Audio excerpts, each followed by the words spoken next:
அரசியல்வாதி ஒரு பிம்பத்தை கட்டமைக்கிறாங்க. இந்துக்களுக்கும் இஸ்லாமியர்களுக்கும் ஆனால் ஒரு அந்த மத வேற்றுமையை வச்சு மத கலவரத்தை தமிழகத்தில் எங்கேயாவது ஒரு வகையில் உண்டாக்க முடியுமா? அப்போ உண்டாக்கி ஒரு கட்சியின் மீது பழி போட முடியுமா?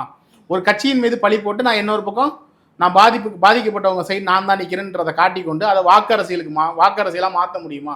அப்படின்ற வேலையை தான் இன்றைக்கி திமுக செஞ்சுட்டு இருக்கு. நம்ம நேரடியாகவே திமுகவை தான் குற்றச்சாட்டுறதுல ஏன்னா எந்த இடத்துல இன்னைக்கு இஸ்லாமியர்களுக்கும் இந்துக்களுக்கும் பிரச்சனை ஏற்படுது? எந்த இடத்துலையும் கிடையாது. அப்போ நீங்கள் எந்த மாதிரி ஒரு விஷயத்தை கட்டமைக்க முயற்சி பண்ணுறீங்க? போய் நீங்கள் ஒரு நீதிபதி ஒரு தீர்ப்பு கொடுத்துருக்காரு, அந்த தீர்ப்பை நீங்கள் அமல்படுத்திட்டு போக வேண்டியதானே உங்களோட கடமை.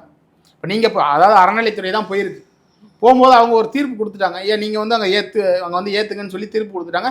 இன்னொன்று அந்த நீதிபதி கள ஆய்வு வரைக்கும் பண்ணியிருக்காரு. அப்போ நீதிபதி ஒரு கள ஆய்வு வரைக்கும் பண்ணி ஒரு தீர்ப்பு கொடுக்குறாரு அப்படின்னா நீதிபதியின் தீர்ப்பின் மீது நீங்கள் விமர்சனம் வைக்கிறீங்கன்னா நீங்கள் என்ன பண்ணணும்? ஒன்று விரைவாக மேல்முறையீட்டுக்கு போயிடணும். அந்த டேட்லேயே நீங்கள் செய்கிறீங்கன்னா அப்போ அங்கே வாழக்கூடிய மத நம்பிக்கை உள்ளவர்களின் அந்த நம்பிக்கையை புண்படுத்துகிற மாதிரி தானே உங்களுடைய செயல்பாடு இருக்குது. இதை இஸ்லாமியர்களே ஏற்றுக்க மாட்டாங்க. இதை யார் ஏற்றுக்க மாட்டாங்க? இஸ்லாமியர்களே ஏற்றுக்க மாட்டாங்க. ஏன்னா எந்த ஒரு மத வழிபாடு சம்மந்தப்பட்ட பிரச்சனைகளையும் சரி, எந்த ஒரு மதத்தினரையும் புண்படுத்துவதை எந்த ஒரு மதத்தினருமே ஏற்றுக்கொள்றதே கிடையாது.